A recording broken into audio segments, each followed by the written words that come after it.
అందరికీ నమస్కారం. Epic story lines కు స్వాగతం. శివపురాణంలోని తరువాయి కథ.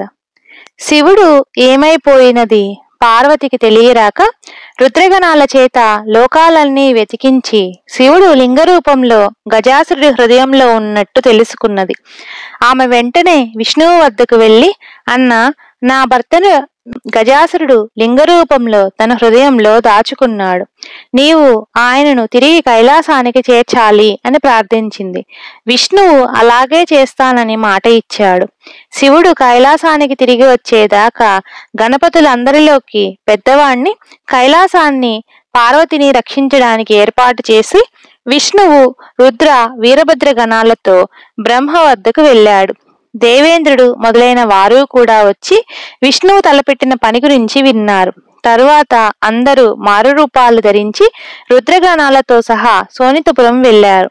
నంది గంగిరెద్దుగా మారాడు. మిగిలిన వాళ్ళంతా వివిధ వాద్యాలు వాయించే వాళ్ళ వేషాలు ధరించారు. విష్ణువు ఎద్దును ఆడించేవాడుగా మారాడు. వాళ్ళందరూ శోణితపురం వీధులలో తిరుగుతూ గంగిరెద్దును ఆడిస్తూ శివస్తోత్రాలు చేస్తూ వచ్చారు. గంగిరెద్దు అద్భుతంగా మనుషులు చెప్పినట్లు చేస్తున్నదని విని గంగిరెద్దుల వాళ్ళను గజాసురుడు తన సభకు పిలిపించాడు. గంగిరెద్దు పాటకు తగినట్టుగా నృత్యం చేసింది. వాళ్ళు పాడే పాటలన్నీ శివస్తోత్రాలు. ఆ స్తోత్రాలకు పొంగి గజాసురుడి గుండెలో ఉన్న శివలింగం పెరగసాగింది. లింగం పెరిగిపోతున్న కొద్దీ గజాసురుడికి ఊపిరి సలపలేదు. అతను తనకు చావు ముడిందని గ్రహించి, పరమేశ్వర రక్షించు అన్నాడు.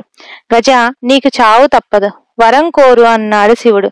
నా తల పూజనీయంగా ఉండాలి, నా చర్మం నీవు ధరించాలి, నాకు జన్మరాహిత్యం కావాలి, ఈ వరాలు ప్రసాదించు అన్నాడు గజాసురుడు.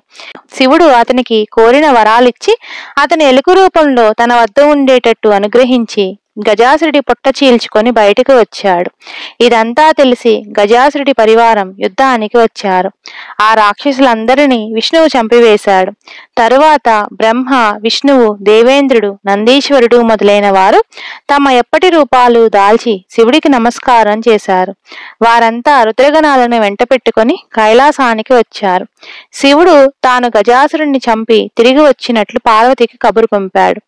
అప్పటికే ఈ వార్త తెలిసి సంతోషించిన పార్వతి తలంటు పోసుకొని గృహదేవతలను పూజించే ఉద్దేశంతో సింహద్వారంలో ఉన్న లక్ష్మీ గణాధిపతులతో, నాయనలారా, నేను తలంటుకోబోతున్నాను, నేను చెప్పేదాకా ఎవరిని లోపలికి రానివ్వకండి అని చెప్పింది. మరి కొంతసేపటికి నందీశ్వరుడు మొదలైన వారు వచ్చి లోపలికి ప్రవేశించబోయారు. అప్పుడు లక్ష్మీ గణపతులు వారికి అడ్డు తగిలి, అమ్మ తలంటుకుంటున్నది, లోపలికి ఎవరిని రానియవద్దన్నది, అందుచేత ఆమె చెప్పేదాకా మీరు లోపలికి పోరాదు అన్నారు. మాకు ఈశ్వరాజ్ఞ ఉన్నది, 3 లోకాలలోనూ ఈశ్వరాజ్ఞకు ఎదురులేదు, మధ్య మీరెవరు అంటూ రుద్రగణాల వాళ్ళు లక్ష్మీగణాల వాళ్లతో కయ్యానికి దిగారు. కోలాహలం జరిగింది. ఈ కోలాహలం విని పార్వతి పరిచారిక ఒకటి వచ్చి పార్వతి వద్దకు వెళ్లి లక్ష్మీగణాల వాళ్ళు రుద్రగణాల వాళ్ళు కొట్టుకుంటున్నారు అని చెప్పింది. రుద్రగణాల వాళ్ళ ప్రవర్తనకు కోపగించి పార్వతి లక్ష్మీగణాల వాళ్లకు సహాయంగా దేవగణాల వాళ్ళను పంపింది.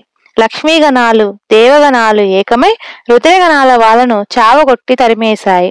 వాళ్ళు పారిపోయి జరిగిన సంగతి శివుడికి చెప్పారు. అక్కడ ఉన్న నారదుడు, పార్వతి ద్వారపాలకులకు ఇంత పొగరా, శివుడి ఆజ్ఞనే ధిక్కరిస్తారా అన్నాడు.